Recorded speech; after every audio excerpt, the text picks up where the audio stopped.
distinguished guests, elders, ladies and gentlemen. To round off what has been for me a most momentous and memorial day, I have the distinct pleasure of leading you in an induction ceremony to make Purdy Crawford an honorary chieftain of the Member 2 First Nation.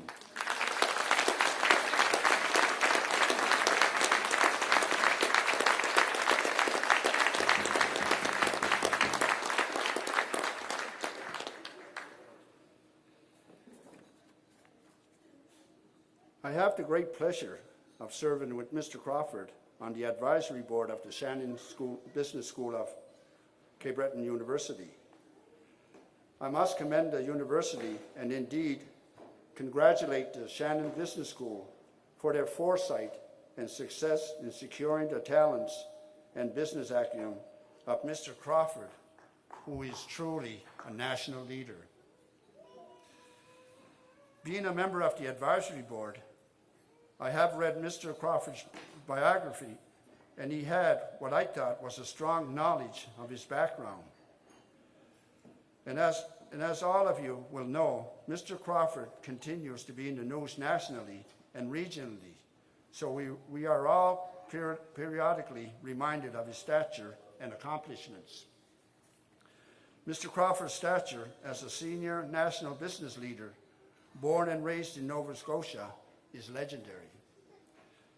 However, in preparing for today's induction ceremony to make Mr. Crawford an honorary chieftain, I wanted to make sure that I had a comprehensive understanding of his background and accomplishments as possible.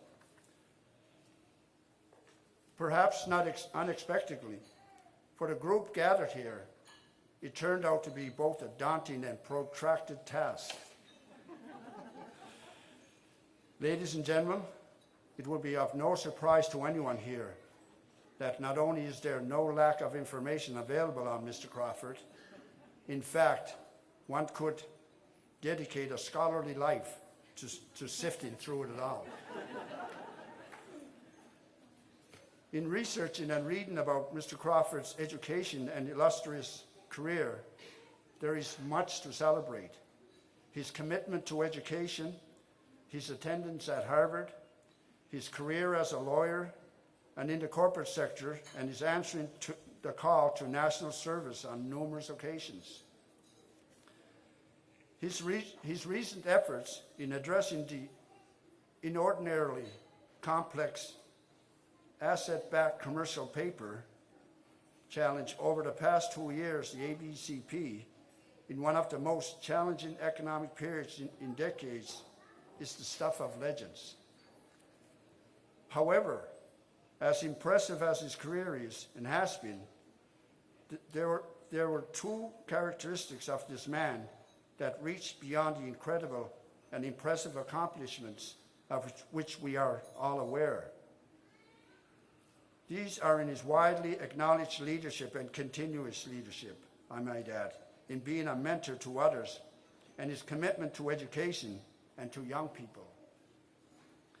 As chronicled by his colleagues at Ulcers, mentorship and leadership development have been the hallmarks of Purdy's career. He is also dedicated to making the community a better place. His work with the Muriel McQueen Ferguson Center for Family Violence Research at the University of New Brunswick is focused on addressing this challenging contemporary problem. His principal charity is with the Mount Allison University, where he has been inducted as the Chancellor Emeritus. He also continues to lecture on matters related to the value of leadership, particularly in the context of risk and corporate governance, an issue which is highly relevant and topical at this moment. Notwithstanding his brilliant career, his latter qualifications stand him in excellent stead to be inducted as an honorary chieftain. The tradition among First Nations in conferring the title of honorary chieftain on another is to seek out an undisputed wise person to whom the true chief would look for wisdom and advice. I can think of no other person more worthy of such a designation than my friend and colleague, Mr. Purdy Crawford.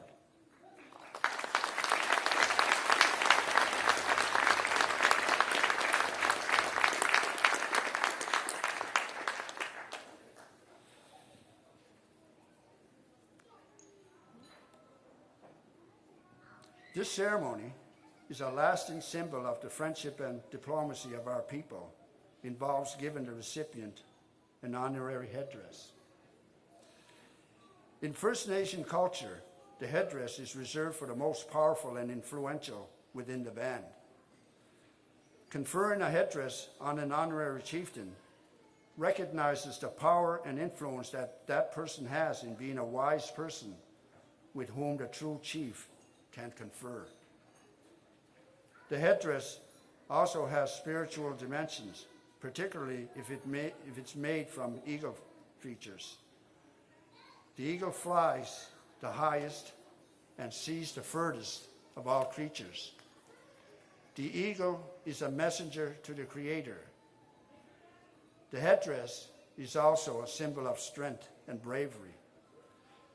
In conferring the honorary chieftain headdress to Purdy, he's been acknowledged with gratitude, with love, and with ultimate respect.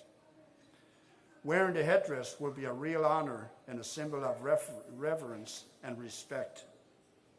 For me, as chief, doctor, lawyer, Indian chief,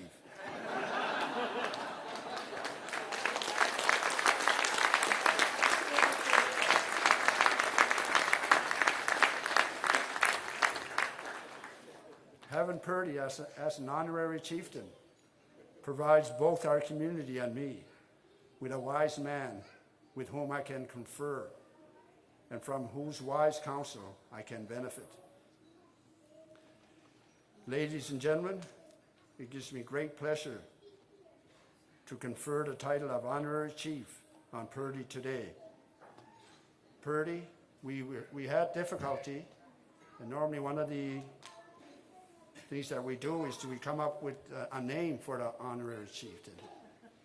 So I had really sage advice from many people. Some are in this room. And what we felt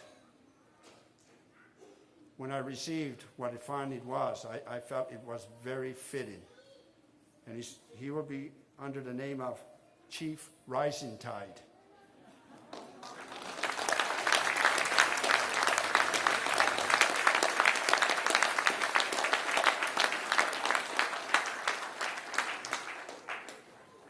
And the biggest reason for that is that Purdy is like the tide.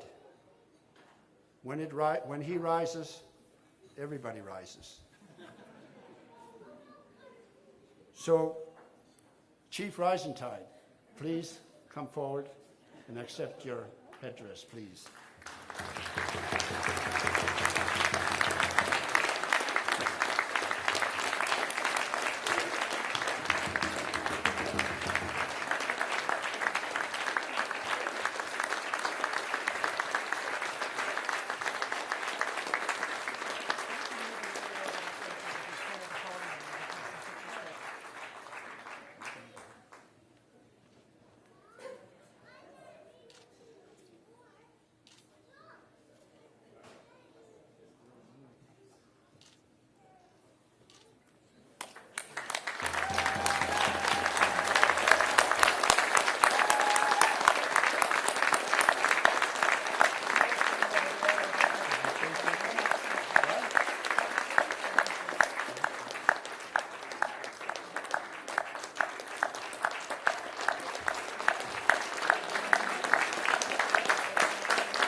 But I do want to say that myself and my family are very proud, honored, and pleased.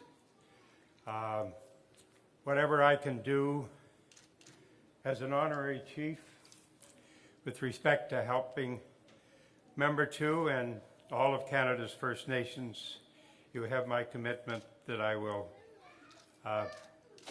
devote a lot of time and energy to achieving that, my time and involvement. Thank you very much.